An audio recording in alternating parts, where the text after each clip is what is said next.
बावळट बाई, मला नकार देण्याची तुझी हिंमत कशी होत आहे? प्रत्येक रात्री तुला सांगायला लागते. तुला माहीत नाही का, पती परमेश्वर असतो आणि त्याचं प्रत्येक म्हणणं ऐकावं लागतं.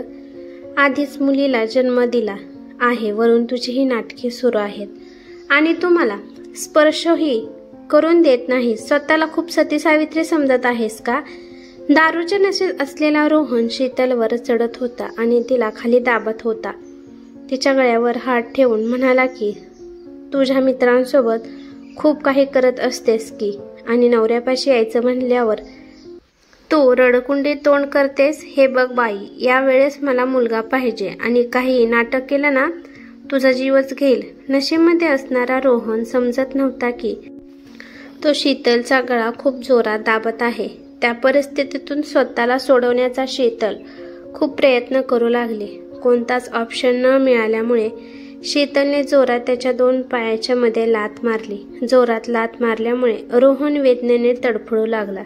संधी मिळाल्यावर शीतल बेडवरून उठली आणि जोरात रोहनकडे बघत म्हणाले की मला तुझ्यासारख्या जनावराकडून अजून एक मूल जन्माला घालायचं नाही. माझ्यासाठी माझी एक मुलगीच पुरेशी आहे. रोहन उठण्याचा प्रयत्न करत होता तोपर्यंत शीतल तिच्या मुलीला घेऊन तेथून निघून गेली होती. रोज तिच्यासोबत भयानक घडत होतं, पण आज तिने हिंमत दाखवली होती. शीतल तिच्या 3 वर्षाच्या मुलीला घेऊन घर सोडत होती, पण याच्यामुळे तिला किती संकटाला सामना करावा लागेल याबाबत तिला माहीत नव्हतं. पण तिला एवढं माहीत होतं की रोहन पासून दूर जाऊन याच्यापेक्षा सुद्धा सुंदर आयुष्य जगायला मिळेल याची तिला पूर्ण कल्पना होती.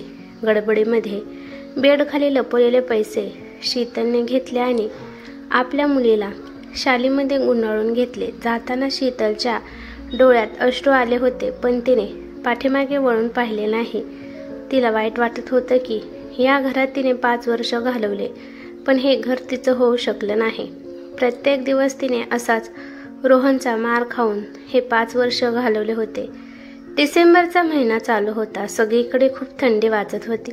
शीतलचे अंग थरथर कापत होते, पण तिचे शरीर थंडीपेक्षा भीतीने थरथर जास्त कापत होते. ती जर माघारी गेली तर तिला तिचा जीव गमवावा लागेल हे तिला चांगलंच माहीत होतं. आज तिने तिच्या नवऱ्याच्या अशा जागी लात घातली होती की त्यामुळे तिच्या नवऱ्याला खूप वेदना झाल्या होत्या. यामुळे तिचा नवरा तिला माफ करणार नाही हे तिला चांगलंच माहीत होतं. विचार करत करत मिळेल त्या वाटेकडे शीतल निघाली होती. पण यानंतर ती कुठे जाणार होती, कोणाला मदत मागणार होती याबद्दल तिला काहीच माहिती नव्हती. छोटंसं बाळ तिच्या कुशीत थंडीने कुडकुडत होतं. आसपासच्या घरी जाऊन तिला तमाशा उभा करायचा नव्हता. शीतल ॲटो आणि बसला इकडे तिकडे शोधू लागली. चालत चालत शीतल मेन रोडपर्यंत आली होती, पण लांब पर्यंत तिथे कोणीच नव्हते. पण अचानक तिला कोणाची तरी आठवण आली. ते तिची नक्कीच मदत करत असतात याची तिला पूर्णपणे खात्री होती. पण त्यांना माझी आठवण असेल का असा प्रश्न तिला पडला. 5 वर्ष झाले त्याच्यासोबत मी काही संपर्क ठेवला नाही. तो मला ओळखत असेल का की मला विसरला असेल?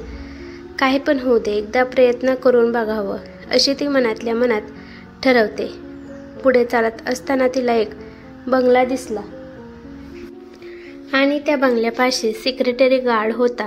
तो गार्ड खुर्चीवर बसून होता. अचानक तिने जाऊन विचारलं की 5 मिनिट मला तुमचा मोबाईल देता का? शीतलच्या आवाजाने तो सेक्रेटरी दचकून जागा झाला आणि शीतलच्या आणि तिच्या मुलीच्या अवस्थेला पाहून सेक्रेटरीला तिच्यावर दया आली. ते म्हणाले, काय पाहिजे आहे? शीतल म्हणाली की मला तुमचा मोबाईल पाहिजे आहे, मला एक फोन करायचा आहे.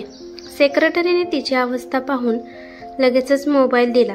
फोन करताना शीतल विचार करू लागली की विश्वजित माझा फोन उचलेल का?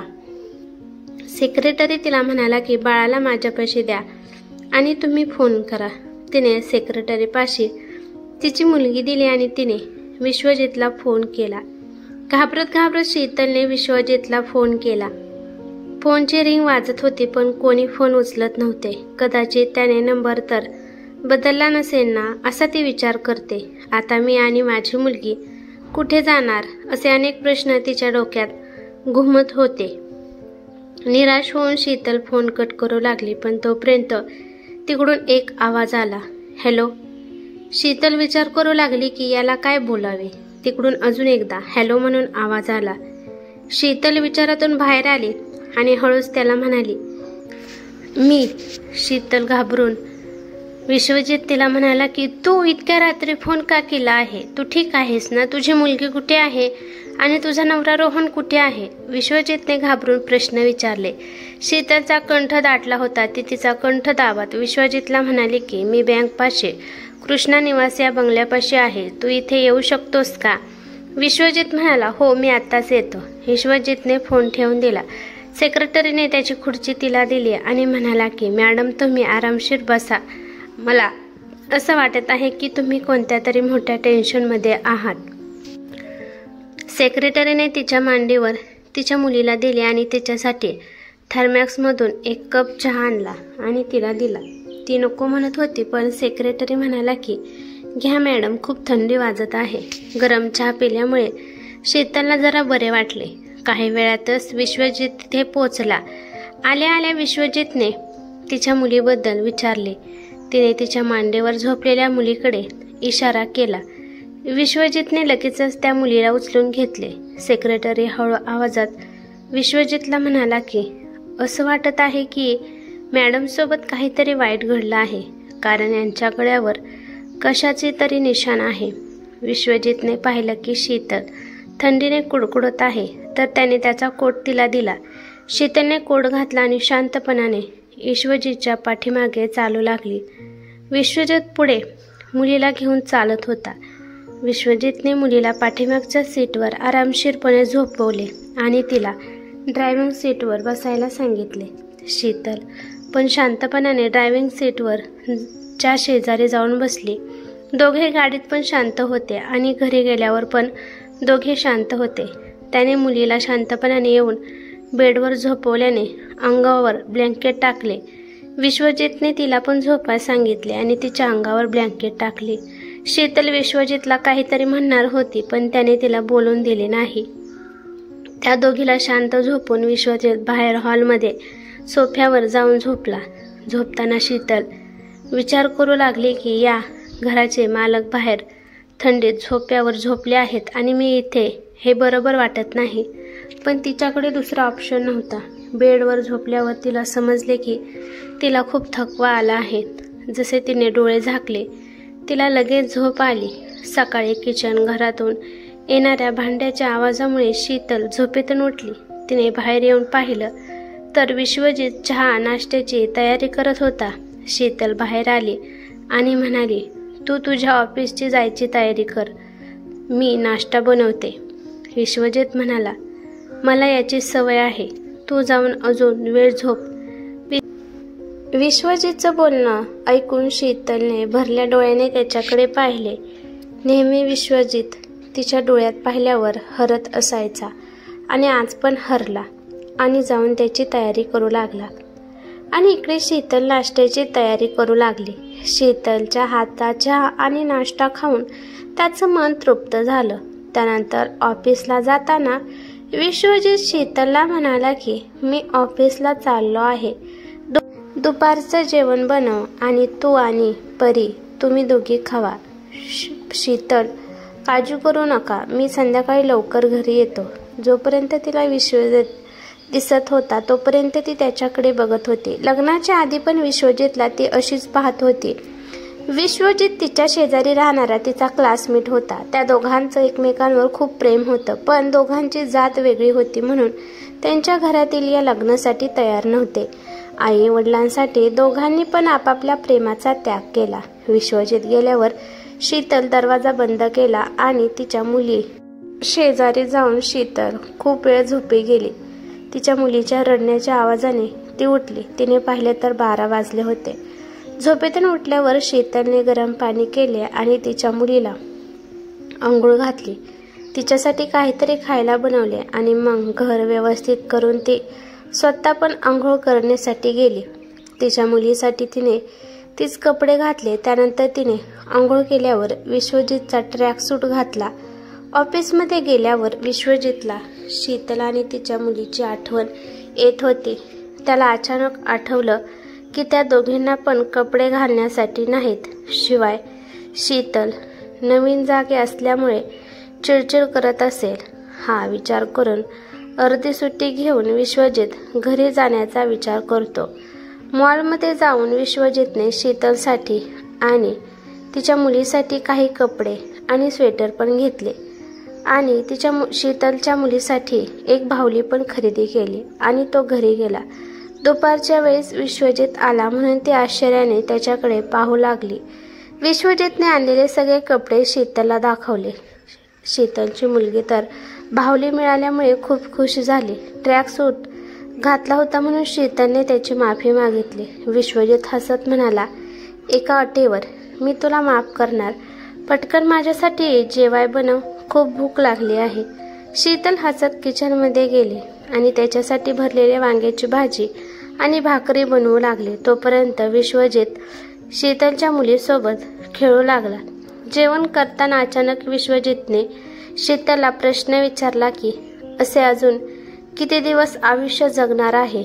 आणि नंतर शीतलच्या पोरीला भरवत विश्वजित म्हणाला की तू एकटी नाहीस, मी आणि तुझी मुलगी तुझ्यासोबत आहोत. मला माहीत आहे तुझ्यावर खूप वाईट प्रसंग आला होता म्हणून तर तू सगळं सोडून निघून आलीस. तू त्याची बायको होतीस, गुलाम नाही. मी तुझ्या परिस्थितीचा फायदा उचलत नाही. तुला जिथे जायचे आहे तिथे मी तुला सुरक्षित पोहोचवतो. पण प्लीज आता तू तुझ्या नवऱ्याकडे जाऊन नरकात राहू नकोस. विश्वजित, तुला माहीत आहे ना, माझ्या आयुष्यात कोणी स्पेशलच नाही, नाहीतर मी कधीच त्या नरकातून बाहेर पडले असते. त्याच्या डोळ्यामध्ये तिला त्याच्यासाठी अजून प्रेम दिसत होतं, परंतु तो त्याची मर्यादा पाळून राहत होता. शीतल म्हणाली की माझा नवरा रोहन मला एवढ्या सहजासहजी सोडत नसतो.